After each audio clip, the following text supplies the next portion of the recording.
embargo, followed by an embargoed section for 10:30 p.m. tonight. No live tweeting during the broadcast section, and use microphone provided. Michael. How you doing, Andrew? Right? I'm good, Mike.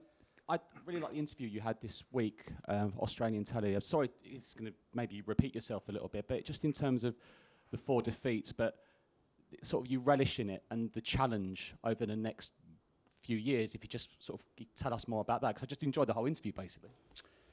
Yeah, I think I know which one you're referencing. Yeah, look, I think I've been pretty consistent in saying that you know, we've got a sort of a challenge at the moment, a short-term challenge, but I always believe that they're a constant in any kind of significant sort of rebuild you're doing. You know, that the challenges will always be there. It's how you approach them, how you tackle them, because invariably there'll be another one down the road. And you know, provided you get through them in the right way and with the right sort of attitude, and I think that's probably, you know, from my perspective, the most important time for me to kind of make sure that I'm clear-headed about, you know, what we're trying to do and what we're trying to achieve, and more than anything be you know, as visible as possible in that process, because you know, it's fair to say it's everyone's trying hard. It's not through the want of trying. So you know, you've got to make sure that, you know, you stay calm, clear-headed, and sort of chart the way forward.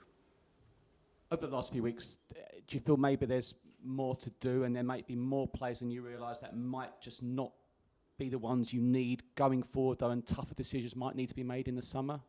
No. I mean, you know, again, I think I've tried to be as consistent as I possibly can in saying we've still got a long way to go, and that hasn't changed from the moment I started till now. And I think sometimes, if both in a positive and negative sense, if you go on sort of short-term stuff, you're liable to jump at the wrong conclusions and wrong decisions.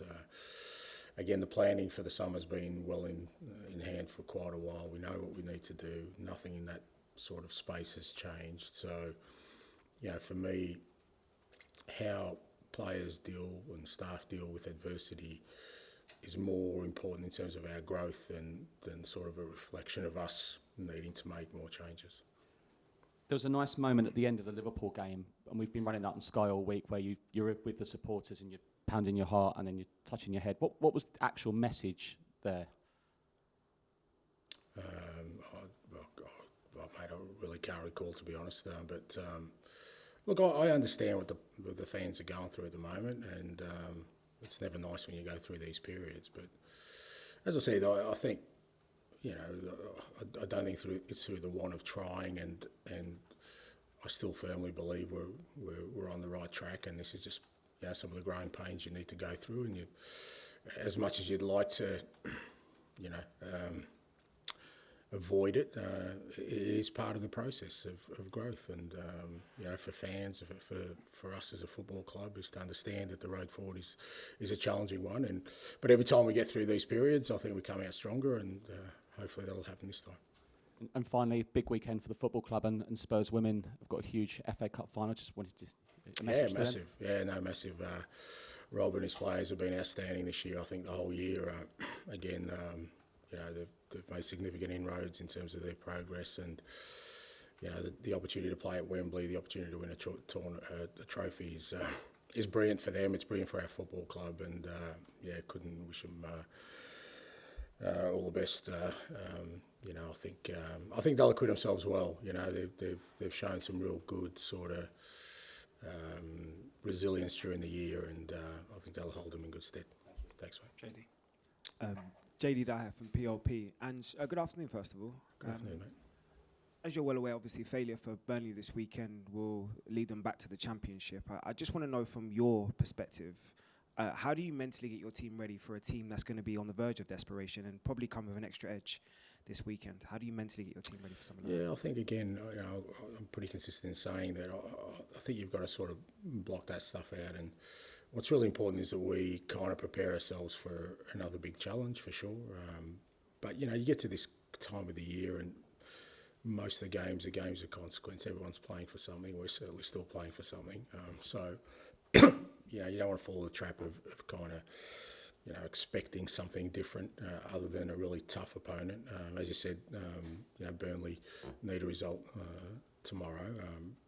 And they've been really aggressive in their approach in trying to get there. If you look at the last sort of few weeks, they've picked up results and they've been a lot more aggressive in the way they've gone about it. So I think they feel like, well, we're going to go for it if we're going to have any chance to survive. So we're expecting a tough game, but I think from where we're at the moment, I think much more important is how we kind of go into the game with a focus on our football. On that note, obviously, for the standards you set for yourself, 60 minutes that game last week would have been disappointing for your own standards. But there was a 30-minute period where there was probably some building blocks. So how can you take the positives that you saw maybe those last 30 minutes and kind of express them this weekend? Yeah, look, I thought there was positives in the first 60 minutes as well. I said after the game, it was obviously a disappointing defeat, but I thought we played more like ourselves. I thought there was a lot more sort of a conviction in our football, a preparedness to try and play against a really good opposition and put pressure on them. Obviously when you're 4-0 down, it doesn't look great, but as I said, that gives me something to build on. And last half hour was good from an output point of view, but I felt the thing that was missing before that was our final third action, and that kind of flipped on its head in the last half hour where we got a lot more effective in the final third. So as I said, it was disappointing, obviously, to not get the result in the way we lost the game, but there was enough there for me to provide feedback for the boys. And then, obviously, we know we've still got a couple of weeks left in terms of the season, but we've seen the infectious energy you've had all year. So what have you kind of learned about yourself during this process in terms of your debut year in the Premier League, and what can you take as springboard to next year as well? Yeah, nothing too spectacular. I am sort of who I am. I think I haven't sort of I've resisted the notion to try and change the kind of person I am, and it's not easy in the Premier League with all the attention and scrutiny, and everything you say and do is kind of measured. And it's very easy to sort of get distracted by that. But I think nothing I've learned about myself this year that I didn't already know is that I'm not a perfect human being, mate, and I'll keep moving on. Perfect. Thanks. JD, to Dan, please. Hi, Ange. Can I ask you about left back? Ole Skipp came on in Liverpool and did quite well, I thought, for half an hour. Is he in contention to play that role? Yeah, look, we've been working with Skippy last few weeks. Obviously, when we lost Destiny, then we lost Ben, and we kind of left with Emerson, who's not really left back, and we're kind of looking around at options. And at training, we've just been using him in that space. I thought he did do well when he came on. Look, I guess the way we played fullbacks, certainly with some of the positioning, he wouldn't be, he wouldn't be too unfamiliar with some of the positions he'd need to take up as a midfielder. So he's an option for us. I think we need another option because we've got 3 games this week, and we've only got sort of Emerson as sort of a backup fullback at the club. So it's an option for us. I wonder if I could just ask you directly whether Skipp is part of your plans going forward, because there was a period a few games ago where he wasn't getting in the squad at all, and it feels like he's probably at a part of his career where he needs games. So do you see him having a future here? Yeah, I don't see any reason why not. Yeah, he probably feels like he could have played more this year, and again, I think the way the sort of season's gone for us in terms of our games program, he's probably one of the ones that suffered because we haven't been able to sort of get the sort of game time rotations we needed through the year. But I see Skippy as part of our future. Thanks. Ali, please. Hi, Ange. Can I just check on team news if there's any fresh injuries? No, nothing from last week.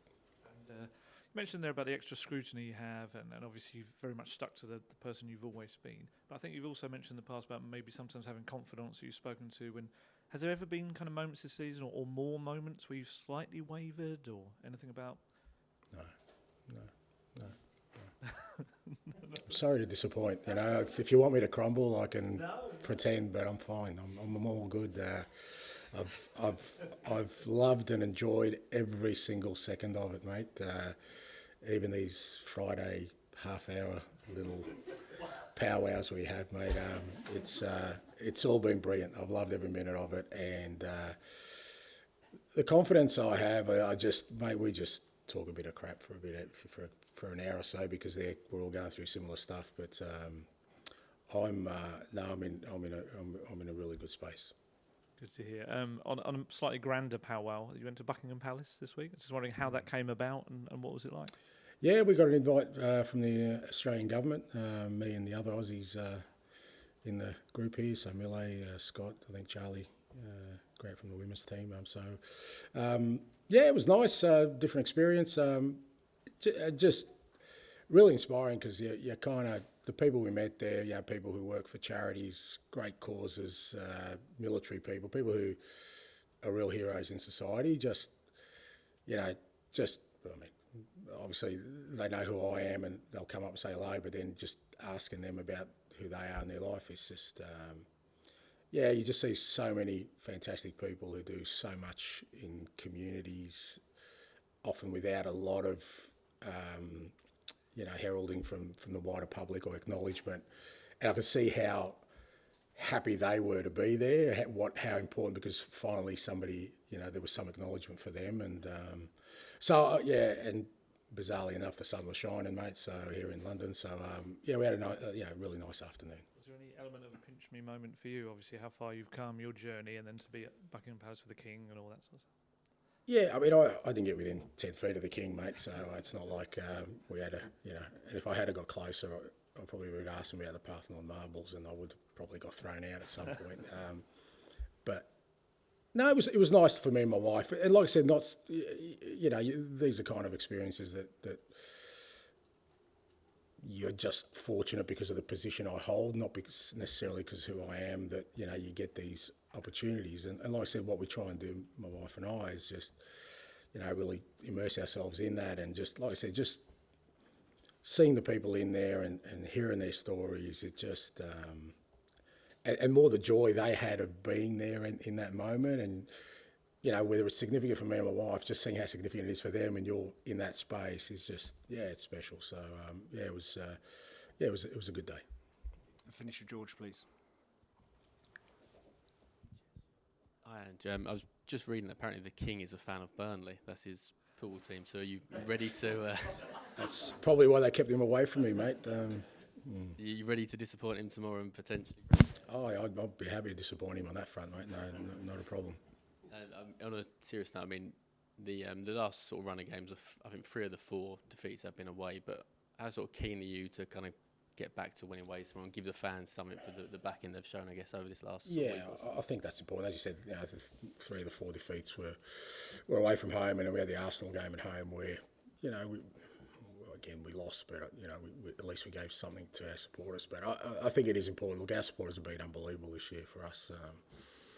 They've stuck through it, stuck with us, and been a real source of encouragement for the players, home and away. And they've sort of experiences have been up and down, obviously, but they haven't wavered in their support. And it's an opportunity with these last 2 home games on Saturday and Tuesday for us to hopefully send them off to the summer with, not what we wanted to achieve this year, but with a hope that, come next year, they're going to be ready to get behind us again. And just funny for me, Richarlison scored at Liverpool, and that's the type of goal he's scored a few times this season, and I believe the type of goal your forwards generally do score. How much do you feel he's got to grips with what you want from him, and is he someone that you see as a sort of a key part of what you're doing here moving forward into next season? Yeah, no, look, Richie's been really good for us this year. I mean, you've got to remember, when I took over, he'd scored 1 goal for the club, and for all intents and purposes, the jury was pretty much out on him in terms of any contributions. And he's in the double figures this year, I'm pretty sure, and he's missed a huge chunk of it. But every time he's played, he's looked effective, like he did on against Liverpool. Scored a good goal, set up the second one. A bit unlucky on a couple of other occasions. The one Alisson saved, and sort of Gomez has cleared off the line. So, and like I said, he's been really effective for us, and I think the way we play suits him to a great degree, and I think that's why he's got the goals. But he's also worked hard himself. So, it's just, like I said, it's unfortunate. He's had a season of reflective of a lot of players that we've never had them sort of for a huge chunk of time consistently. Okay, we'll end the broadcast section there and move on to the embargoed section for 10:30 p.m. tonight. Tom?